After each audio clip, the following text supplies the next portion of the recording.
Right. And we are live. Perfect. Awesome. So thank you so much for coming today, Riley. So everybody in the chat knows this is the IndieVerse, and on the IndieVerse, we interview indie authors and pretty much anybody in the indie sphere. Oh gosh, and there's me in the background on YouTube. Sorry, it's just I have YouTube up on another tab to make sure that it's running smoothly because I've got my questions on the phone, so I can't look at it. But today we have Riley. Yeah, I just want to make sure we're not crashing. But today we have Riley Toon on to talk all about audiobooks. And I mean, Riley, obviously you're an author and then have produced audiobooks. So super excited to have you here. It's not a topic that we've covered yet. And just on a bit of a personal note, Riley has helped me out when planning my audiobook launch. So I very much appreciate one, the time that you've helped me, and then two, also you coming on today. So I'll pass it over to you to give a quick introduction, and then we can hop into all the questions that I have for you. Perfect. Thank you for having me. First time doing something like this, so I'm glad the hookup was everything that I needed. Like the last 5 minutes, I was scrambling, trying to get my mic done. I had to switch laptops. It was a whole thing. A little bit about me, though. I've been writing for about maybe about 10 years, give or take. I've only been making money off of it from about 6 or 7. Primarily, I write fantasy. I found a little bit of a stronger fan base in urban fantasy. So, you'll have more of the traditional city landscapes and not so much, Tolkien-esque type things. And it's considered my secondary job. I do a little bit of it every day. That's awesome. And the last part I want to throw in about that is that it's a good peace of mind for me. Writing has become a little bit of my happy place to escape to, especially during the lockdowns, so that I can leave all the craziness outside. I feel like a lot of people have kind of found their happiness in writing during the lockdowns. It's been, for me too, it's been really nice. It's been a nice escape. So, I mean, you kind of touched on it a little bit, but I like to ask at least all the authors that I have on, but how did you get your start in writing? What was the catalyst to this writing journey that you're on now? Well, for me, it actually happened by mistake. It was more of an accident that ended up being a happy accident. Once upon a time, I wanted to be an actor. I'm from a very small town in Virginia, and I wanted to move to California and be an actor because it was cool for me, and I was pretty easy for me to make friends and make people laugh. And I was like, you know what? I want to make money. I want to be an actor. And I'm the only child, so my mother totally hated it. And she pulled me into the room. I was like, you don't know anything about acting. And so I started learning about acting, and I realized that movie scripts were very complicated to read. Mm-hmm. And a friend of mine gave me the idea, well, maybe you should try to write one. Maybe if you write one, it'll be easier for you to read when you go on these interviews and stuff. And that's what it was. I wrote a movie script, and I liked it. I fell in love with the feeling automatically. I felt very empowered and to a certain degree divine, just creating these worlds and these characters and things like that. And Amazon has a branch called Amazon Studios, or at least they used to. I'm not sure if they do now. But I wrote some movie scripts for them. Cool. Yeah, it's been around for a while. I wrote some scripts with them. I came in second place with some contests, and I kind of messaged the guy who I kept losing to. And I asked him, what am I doing wrong? and I was pretty much writing too much in the scripts. And he told me, you'd be better off writing. Maybe you should try a novel instead. This isn't for you. And now here I am. That's such an interesting journey, and it's really funny how we fall into things that are our passions. And I have to ask, the first script that you wrote, what genre was it? It was action adventure comedy. Nice. It was called it was called To Be a Hitman, and it was pretty much like the traditional Apprentice style story. And the story took from this old aging hitman that was he was trying to leave the company, but the only way that you could leave was if you found a replacement or if you died. And so then he had to find his replacement and train him how to be a hitman. And throughout the story, they just, really bond. And then they have the plot twist at the end and stuff like that. Did that. It was pretty cool. some people liked it. And then I wrote like a buddy travel script called Let's Go to Vegas. And that was it was oddly a lot like The Hangover. That's immediately you said the title and I was like, this is what I'm picturing. And so I'm still hoping, I guess one day we see one of those on Amazon Prime or something like that, because that is, you never know, because you sign over all your rights. Oh, you do when you enter the contest? Mm-hmm. Yeah, for sure. Yeah, that's, I guess, an advantage about indie publishing is that you have your rights forever and ever and they're yours. That is true. That is true. So, I mean, okay, so we've chatted a little bit, and I just want to let everybody know who's watching, because there are a bunch of people watching right now. There's about 20 of you here, and so thank you so much for coming, everyone. If you have questions for Riley, please let us know in the comments, and we get through kind of all our interview questions and then address those at the end. So please let us know as we go along. But from that writing journey then, how did you make your way into the audio landscape? So when I first started writing, I found a mentor, so to speak, and my mentor was already well established. And I met him kind of just off of his website. I had listened to some of his audiobooks because, fun fact about me, I don't really read books. I'm pretty busy most of the time between work or trying to go to the gym or just long trips and commutes to work. So audiobooks were my way to consume as much content as I could. And I really enjoyed his. All I was going to say was I follow you on Instagram. I see you're up early. You're up from like super early to late doing all the writing, all the gym. You're super busy. Yeah, it feels that way. And the guy in question, he was really big into the audiobook landscape. And I just messaged him one day on his, I think at the time it was a blog. I think he's turned it into a website. But I just asked him hey, how do I get started? Because he had maybe about 8 at that time. And he kind of just pointed me in the right direction for ACX, which is another branch of Amazon. And he was like, man, you can't mess it up. It's almost idiot proof. I messed up a couple times, but it was still a very step-by-step process. And he's the one that told me the money's fantastic. It's a really good way to spread your voice out. You'll never go back once you start and you put that first one out. So if it wasn't for him, I probably would still be trying to just figure out what I want to do with it. Yeah. Well, that's so exciting, connecting with other folks and learning what works from them.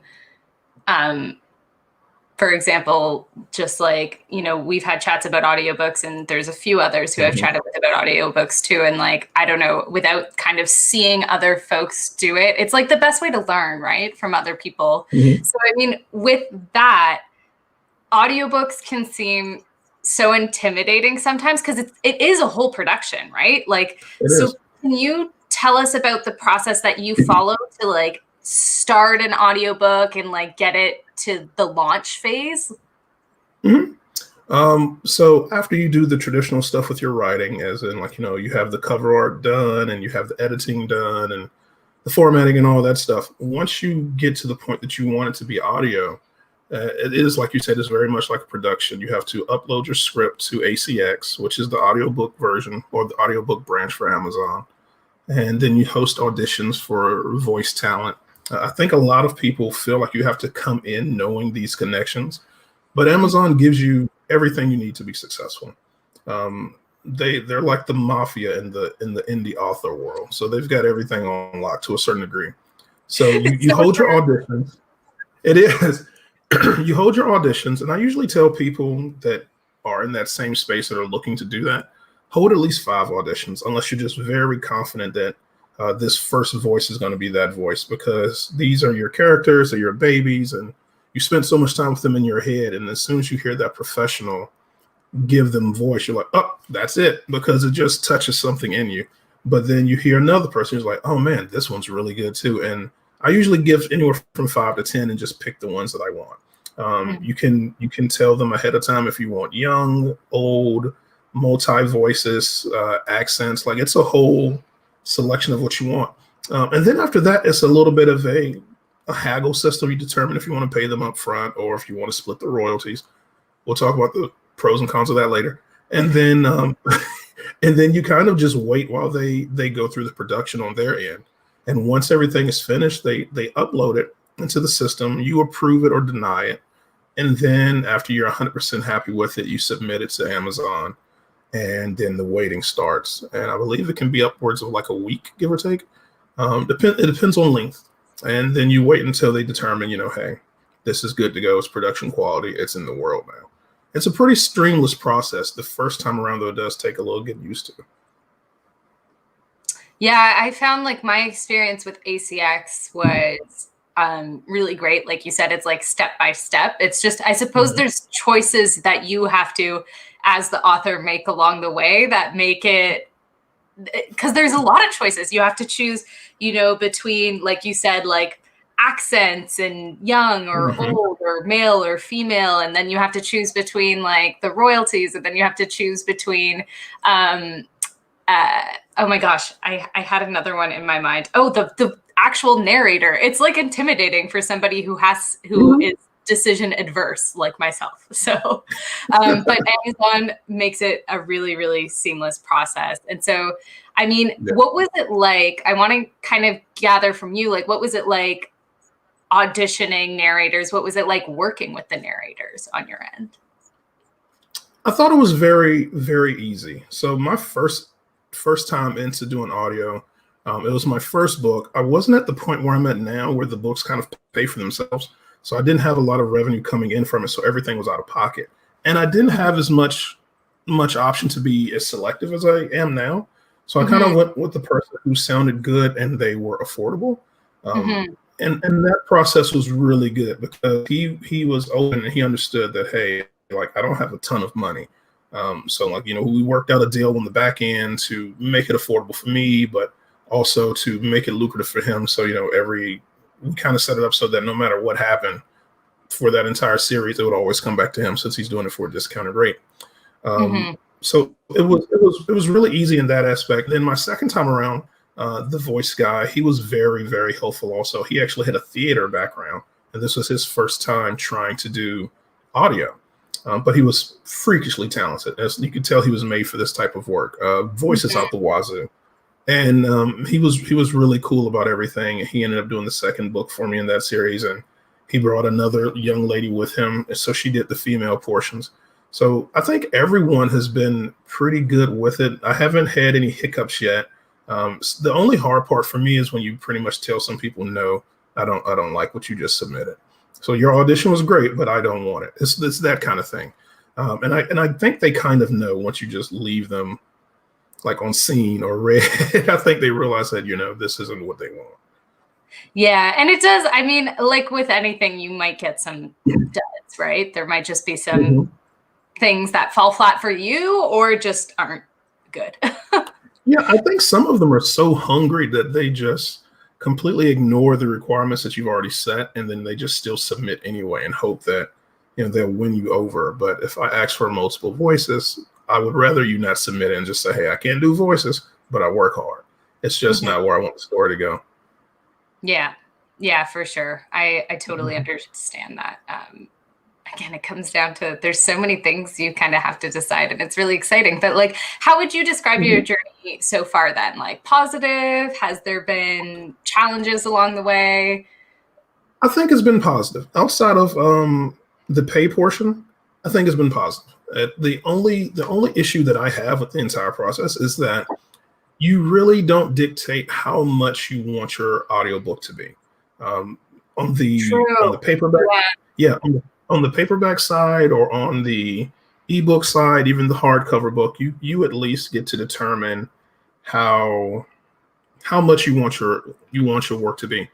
Amazon determines how much they want your audiobook to be, and I think a lot of it depends on success. So usually they price it around maybe like $15 to $20, give or take. And that's how much Paragon was when I first put that one out. But when I put the follow-up book to it, I noticed that it was like $22 or $23. And it may be because Paragon was successful, so they thought they could get some extra coins on the back end. But on the flip side, if you have a slow month or a couple of slow months, it drops. And one day you might look and see it's on sale for $8. You just have no control over it. Outside of that, it's the only part that I really don't hate. Everything else is pretty cool. So I knew that Amazon priced the audiobooks, but I did not. The Amazon Mafia strikes again. I knew that they priced the audiobooks, but I was unaware that they could change those prices. That's super interesting. So you saw, like, even just in one of your books, fluctuate from month to month in terms of the pricing. A lot of it is on sales. If you have steady sales, even if it's only like, $150 a month, if they're pretty steady and consistent, they leave it. But if you have some slow time, suddenly the book's down because they're not creating any revenue. I can only assume that's where they're going with it. Between that and there's been issues lately with like scammers and farmers who are like downloading their own book in massive quantities that has messed it up for the rest of us also. So for example, when I first started this, you got about 100 free credit or taken. And those 100 free credits, even though they're credits, it's marketing material for you to generate buzz about your book. So you do get paid for those. So effectively, you just sold 100 books off top, audiobook wise, if you use those credits. But as the scammers have become more strategic and more pronounced, they've been dropping those credits down. So a student of mine, I don't want to say student, but it's the guy I helped get here. He just released his audiobook maybe a day or two ago, and they only gave him 20 credits, 20 for the UK and 20 for America, so 40 total. So it's a drastic, you just lost 60 books because some people are out here scamming. It's another thing you have no control over. Yeah, I think that's what I'm going to end up getting in terms of credits because I still have to drop mine. But yeah, that's so interesting. You can email and ask them, but they'll probably give you. They said you can ask for more once you've like used them up or something like that. I don't really recall the exact structure, but I'm super sorry. I know it wasn't one of the questions that I sent you, but the scamming thing is so interesting. So are people just putting out like low quality audiobooks that might not even be based off a book so they can get those credits just to make the money off of Amazon? Is that what's happening? I don't know. I feel like they've gotten a little bit more sophisticated over time. So Amazon tried to combat this issue before it got to the point that everyone just got a hand slap for it. So once upon a time when I first started, you got these credits. Those credits could be used towards anything. So even though they give them to me, if I send one to you, you could just as easily go and get another book that you like. Yeah, it wouldn't have to be directly to me.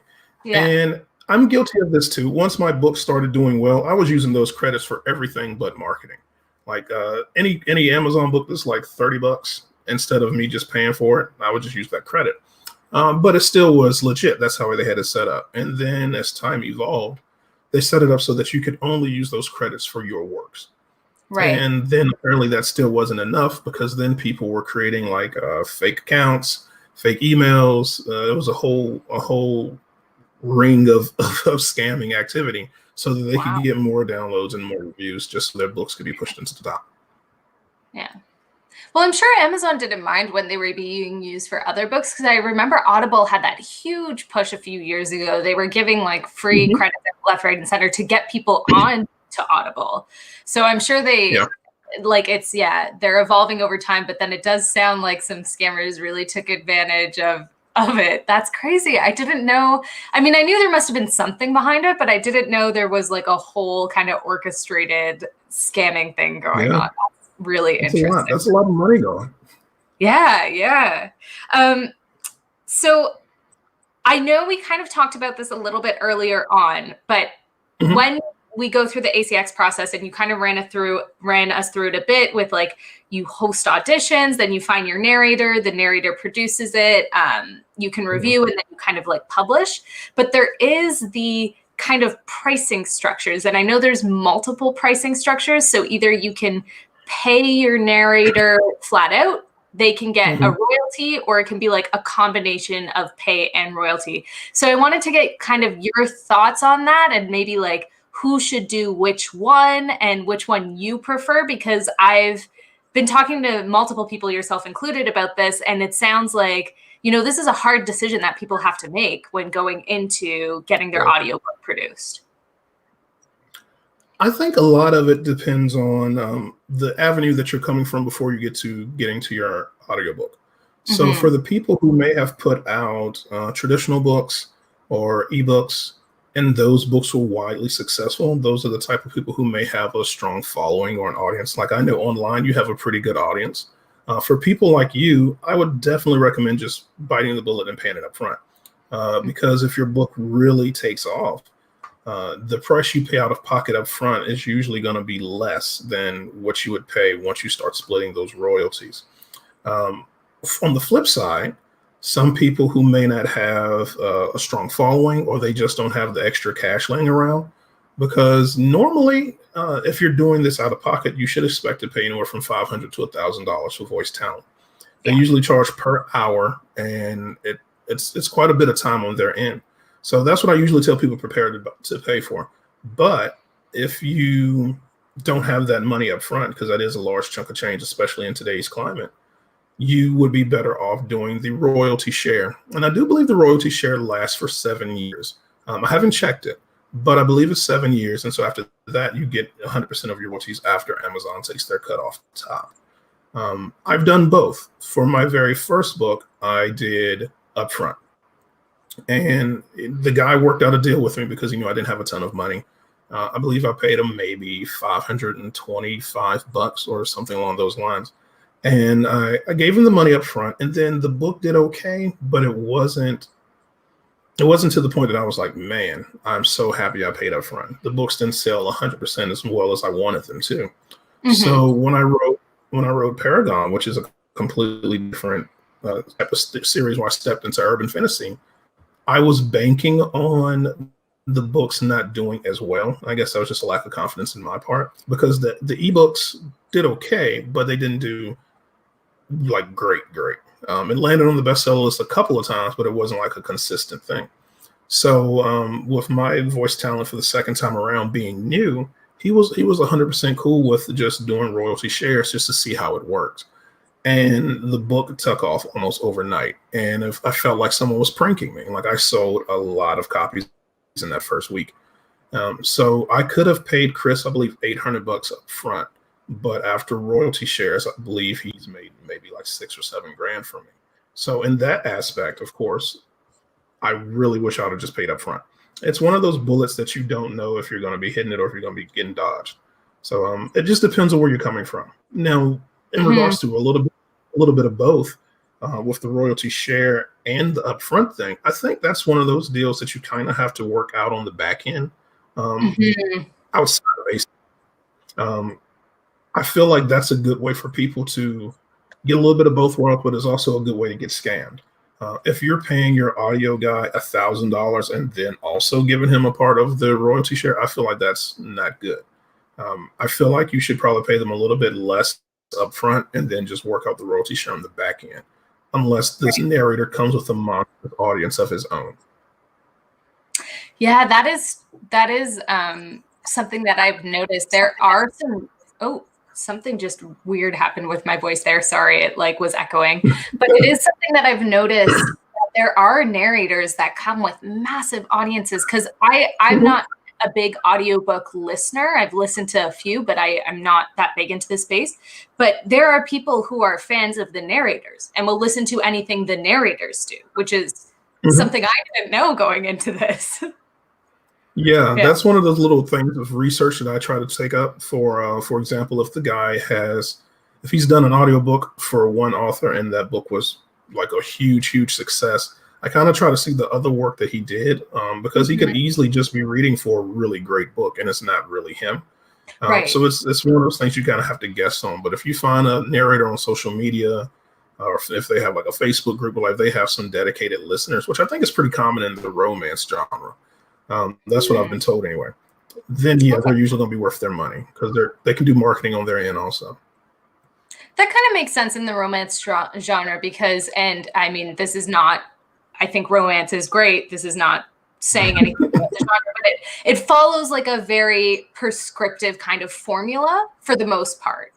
Like romance, it's got like a prescriptive formula. So it's novels, while they have different settings and different characters and obviously different character flaws, like kind of the base formula is very similar. So it makes sense that people would follow the narrator, because it's not like epic fantasies or like urban fantasies that can be wildly different from one another.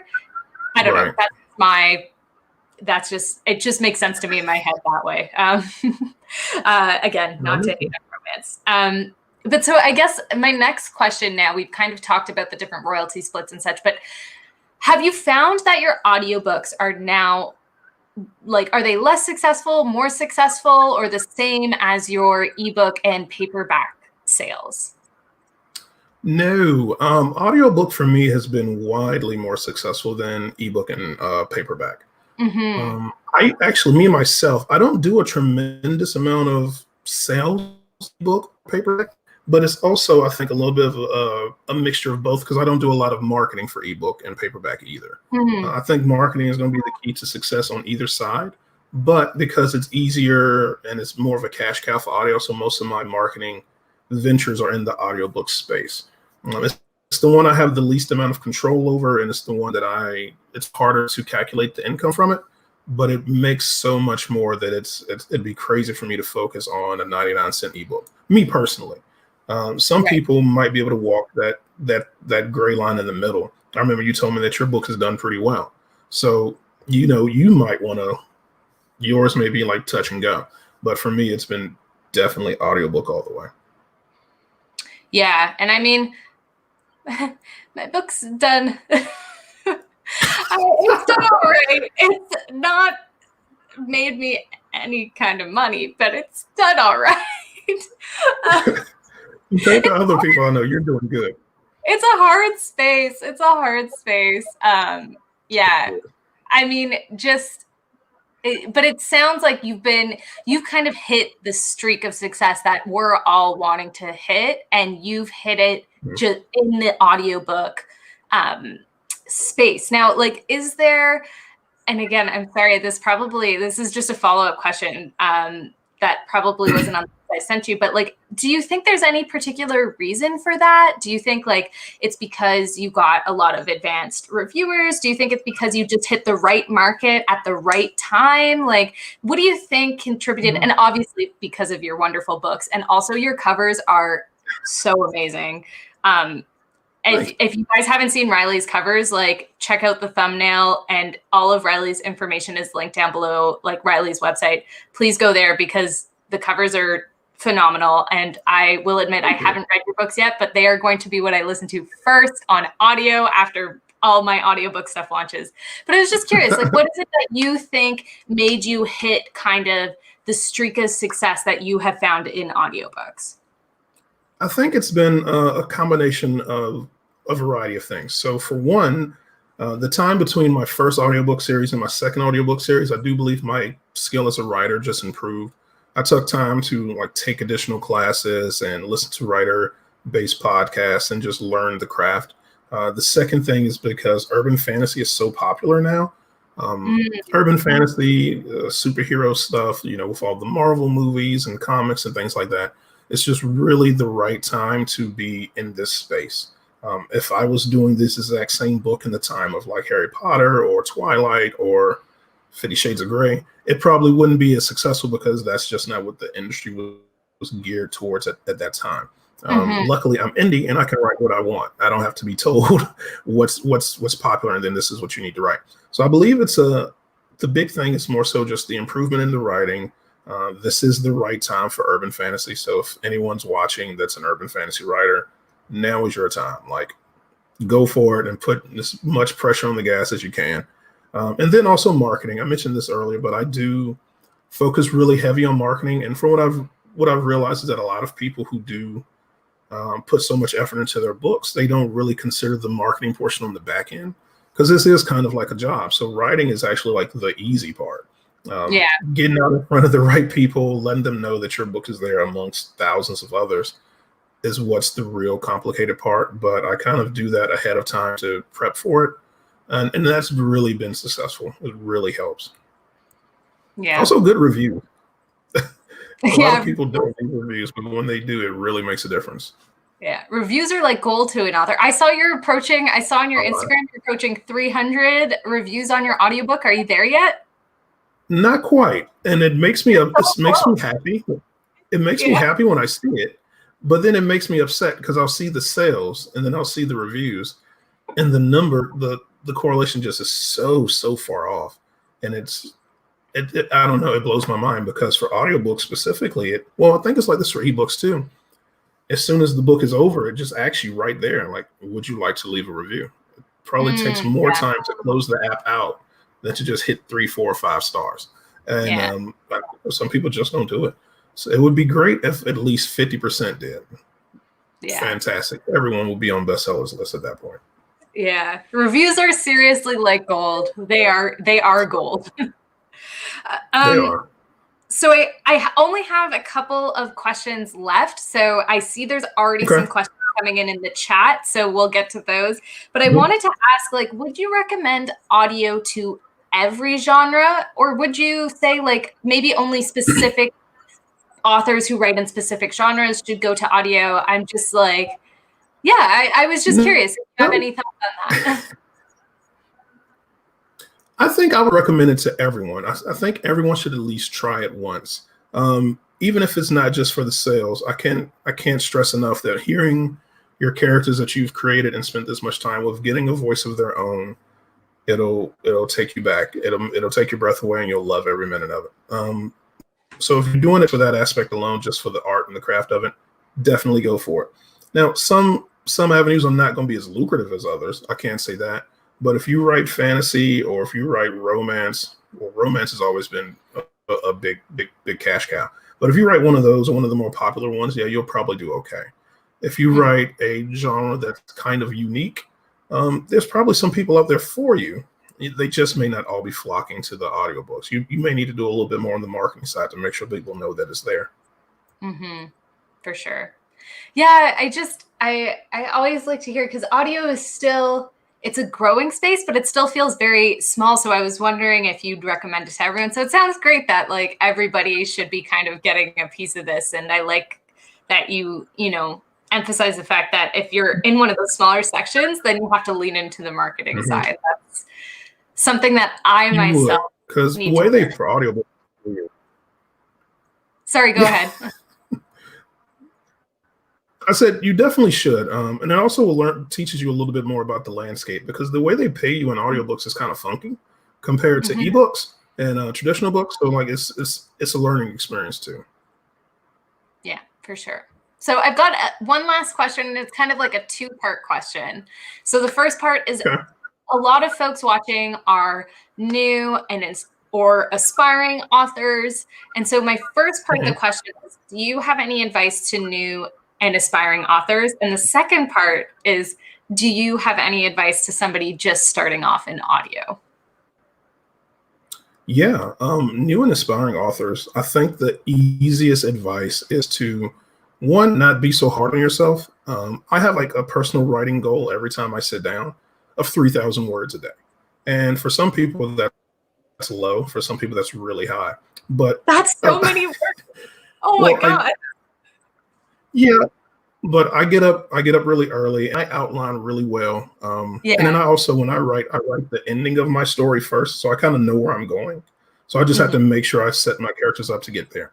But some mornings I still hit roadblocks, or some mornings that just doesn't make sense, or I have to figure out why this character did that. And I only write 400 or 500 words. But as long as you do a little bit every day or every other day, and you keep chipping at it, you'll get there. I feel like the biggest death to any writer who just doesn't get published is lack of consistency. I feel like if you're consistent, it'll outweigh the roadblocks. It'll outweigh the writer's block. Even if it's just 200 words a day or 50, like, just keep chipping at it. You'll get there. That's my big advice for first-time writers. Write what you like and just write it frequently. For people, what was the second one? Trying to get into the audiobook space? Yeah, trying to get into audiobook, like, as an author. I think that when you're a traditional author and you're trying to get into the audiobook space, you should definitely do your research. I luckily landed on my feet okay, because I had a mentor going in, but without him, I would not have known about a lot of stuff. For example, I wasn't prepared for the not being able to set my own price. I wasn't prepared for the lack of marketing avenues on the internet, book as opposed to traditional publication. I wasn't privy to the pay structure. When you do your traditional books, you kind of set it up and they tell you kind of an estimate of what you're getting paid. But for audiobooks, they pay you depending on how the person purchased the book. So if the person purchased the book with the Amazon credit, you get paid one amount. If they have an Amazon account, not Amazon account, if they have an Audible account, but they pay for it straight up without using the credit, that's another price you get paid. If they don't have an account, but then they buy the audiobook straight out, that's another price they get paid. And if they create an Audible account and buy your book first, that's another way you get paid. It's very, very complex, and I feel like they do that intentionally, just so it's kind of hard to keep up with. So I usually encourage people to do your research as much as possible, just so you know what you're getting into. It's been a very positive experience, but it's better to go in with your eyes fully open. Yeah, I think that's some great advice there. And also, I didn't know about all those different pay structures, so thank you for letting me know. I had no idea. I'm like, oh, okay, this is all stuff. And taking notes, noting it down, being like, yep, gonna watch this back later because I didn't know there were 5 different pay structures. You feel like an accountant as you look at it, because it's that, and then they have to take their cut, and if you do royalty share, your guy gets his cut. So on the surface, it looks like you made a boatload of money, but after everything comes through, you may still do okay, but it's not what you thought it was going to be. Right. Well, that's really good to know. Thank you so much for the advice, Riley. And Riley, thank you so much for coming and chatting again. We do have some audience questions, so I'm going to turn it over there, but I just very much appreciate your time. So the first question comes from Eva, and Eva is asking, apologies, I've been pulled away, but you mentioned having a mentor. Are you a mentor for any writers? To a certain degree. Maybe only one student of mine has been a mentor. I've mentored to the point that he would literally classify as a student. He's a real young guy. You may have seen him on my online also. He's about 23, and he started writing in high school, and then he just gave up on it. And a mutual acquaintance got us in contact with each other. And I've just been coaching him over the last year, from getting this idea on a few scraps of paper to, different avenues on how to learn how to write and how to get the craft a little bit better, listening and reading different books from different writers versus just one guy all the time. And then just coaching him and navigating him through the space for audiobook as well. Because naturally, if you talk to a person like me who's pretty open about things, you think, oh man, I want some of that audiobook money. I want to have decent reviews and stuff like that.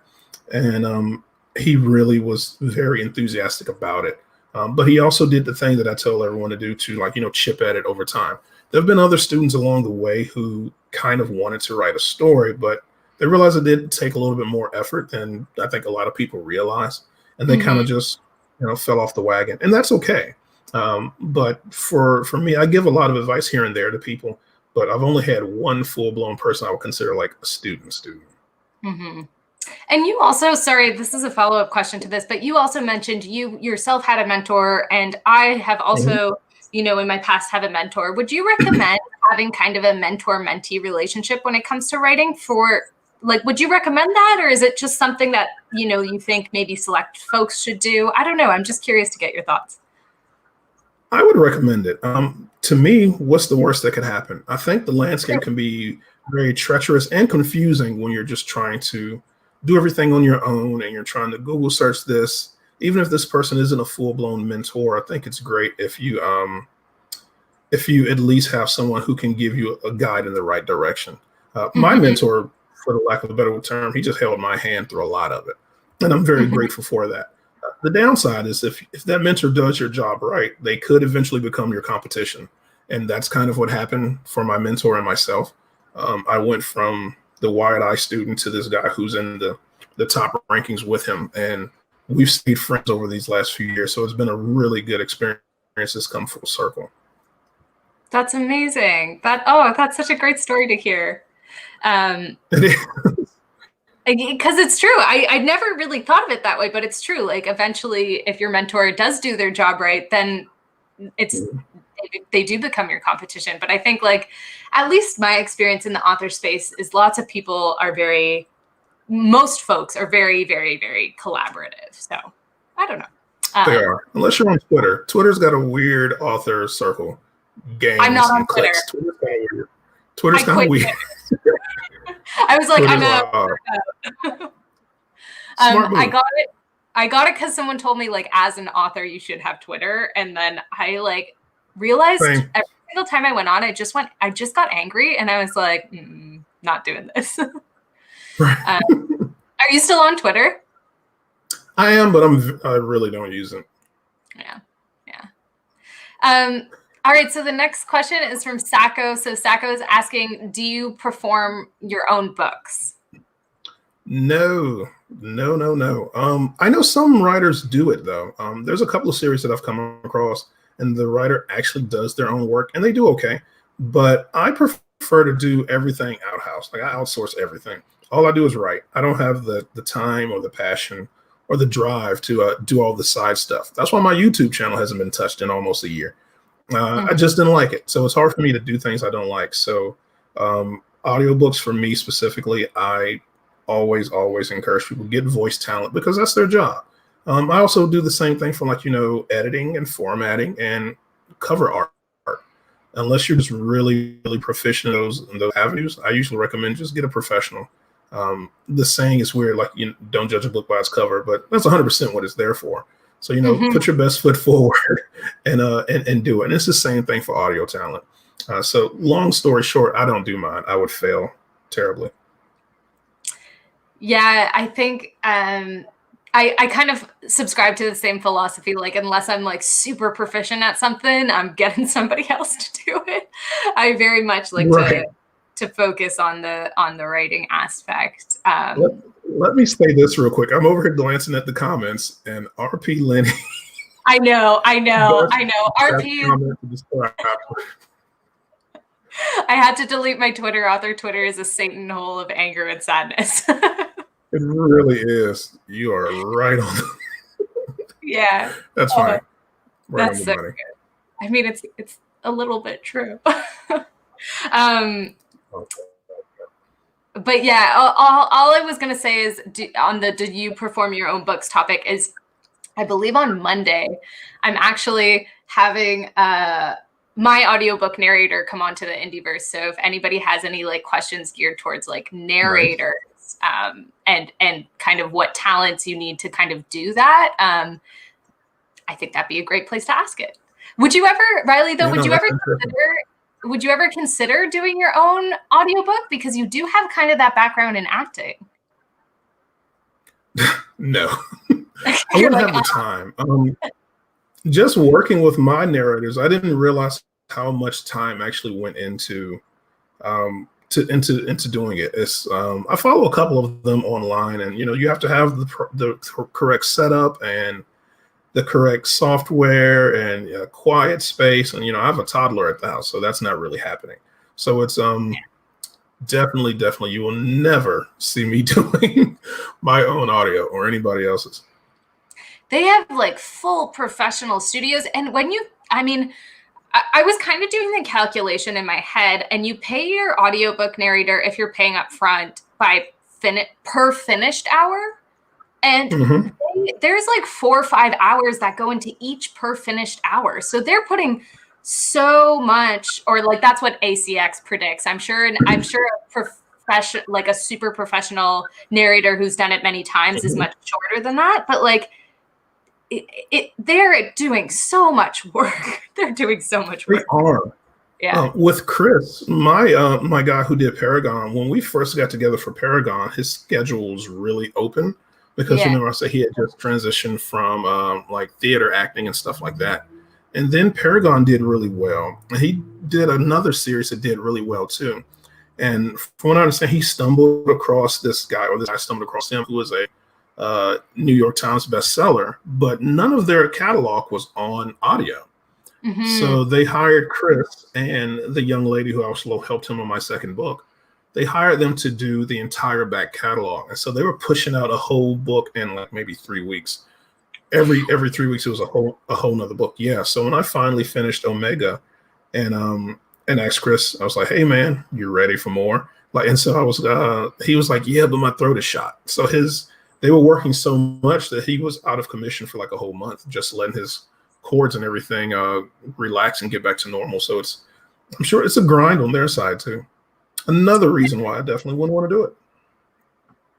Yeah. Wow. Yeah. I didn't even think, like, very similar, I guess, to vocalists. Like it. Yeah. We've got another question from Eva. So, okay. So this is something that I didn't know, but I learned, I don't know, a couple of IndieVerse episodes ago, but there's apparently a move to something called, I think it was called EPUB 4. It's not out yet, I don't believe, but it's where you get the ebook and the audiobook so you can basically read through and listen. So you know how they do that in kids' books? Like you can press the play button on the book and it's basically the same concept.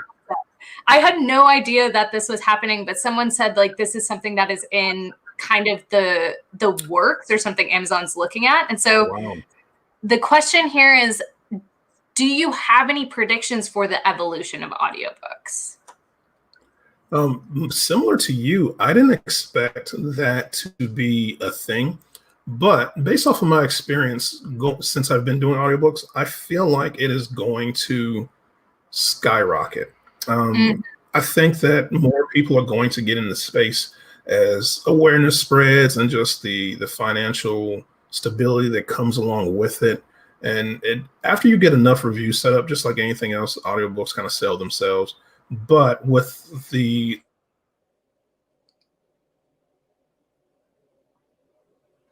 Riley, sorry, I think you're frozen. Current climate of 20. I don't know. You still here with me? Yeah, I'm still here. Okay. Can you hear me? Do you mind repeating the answer? I think. Oh no worries. I think with the landscape of 2020 now, more and more people are gonna be getting audiobooks, and I think it's gonna continue to explode. ACX and Amazon are doing more ways to shine spotlights on bestsellers for audiobooks. They're even having not random, but more specific genre breakdowns for audiobooks. So for the longest time, I didn't even know that they had like a bestseller list for audiobooks and things like that. And my mentor, he actually writes urban fantasy also. And he emailed me one day and told me congrats for being in the top 100 for the audiobooks for our genre. And I had no idea what he was talking about because I didn't know it was a thing. So they slowly roll this stuff out, and more people are going to start picking it up. I know for myself, sales kind of went through the roof when the lockdown first started because people needed stuff to do. So sometimes it was a happy, bittersweet type moment. So I think it is going to continue to evolve and continue to grow because more people are going to get into it. Even like celebrities are doing like voice work now. Yeah, like some of the big name people are in there. So I think it's definitely going to continue to grow. Like, what's his name? Oh gosh, what's his name? The guy who played Gollum in Lord of the Rings is doing the audiobook for The Hobbit. Right. Yeah. You know what his fee is probably? Oh my God. So the money's definitely there. The talent is slowly coming. I fear that some of the people with a smaller name may get pushed out by the big name people, but there are going to be indie folks who can't afford those big name people. And so I think it's going to be I'm interested to see what's going to happen over the next 5 years as they continue to roll stuff out. So it's time to get in the game, it sounds like. I'm going to do one last prompt because we are going on 50 minutes. So this is my last prompt for questions. If you have any questions, people, get them in. I did want to chat really quickly. Serkis. Pardon? His name is Andy Serkis, according to the comments. Oh, yeah. I forgot his name. I'm sorry. He's in so many other things. I just couldn't remember his name. But yes, please let us know if you have any questions. The last thing I wanted to chat with you on, or I kind of had a follow-up question to that last question. I actually don't know if USA Today or New York Times or Wall Street Journal, all those bestseller lists, I don't know if they have an audio section, but could you foresee some sort of audiobook bestseller list, maybe either embedded in those kind of big lists or external to those big lists, coming to fruition as audio continues to evolve? I think it'd be crazy to say no. So I know Amazon or Audible themselves have a bestseller list, but Yeah. I think as stuff continues to evolve and more production quality movies and TV shows are being created from books and audiobooks, I think it would be a vast oversight of the public to not include people who do audio, simply because it's just so many people slowly transitioning into that space. But I do believe it'll probably take some time. I feel like for every audiobook that's on the market, there's probably several hundred or thousands ebook and paperback books out there that are going to occupy the landscape. So I think it could be a thing. It just would take a little time. But I also feel like some people that, for example, I told you my guy was working with a bestseller who was just doing his entire back catalog. I think more and more people eventually are going to shift into that space, and that may be when it gets the attention that it needs. Oh, it just sounds, first of all, I'm so excited to get into the audiobook game. It just sounds like, this is a whole world of opportunities, and it's something I know very little about. So again, I want to thank you for joining us today. I know it's a lot of time. It's like a whole hour. And then I also want to thank you for, all the help that you've given me. But yeah, thank you so much for joining. I'll turn it over to you, Riley, to kind of let everybody know, promote what you want to promote, let everybody know a bit about you, and everybody, Riley's website is linked down in the comment, or not the comments, the description box below. So make sure you go check that out. Yeah, no, thanks everyone for coming. Who's here? I appreciate you, Eva Writes. I see that her little one's getting pulled away. Totally understand that. Almost anything that you want to find about Riley Toon can be found on rileytoon.com, just like you mentioned. Pretty active on there. I do have my Twitter on there, but don't really do much. Currently, I'm still working on a new title. I have decided to not follow the finances and dip my toe into trying to get an agent representing me. I only do that because I've generated enough of a little bit of buzz and following that I can still continue with my Icon series and still be financially okay with that while also getting rejections from agents. So that's going to be a fun adventure for the rest of 2020 and 2021. Outside of that, everyone, thanks for joining. No major updates, and stay safe.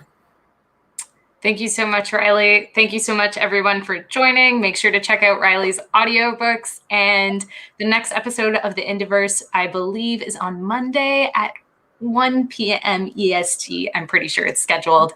And that is actually my audiobook narrator. So very excited about that. And Riley, thank you so much for coming on. I really appreciated it again. And that's all for today. So thanks, everyone, and talk to you later. Bye. Bye.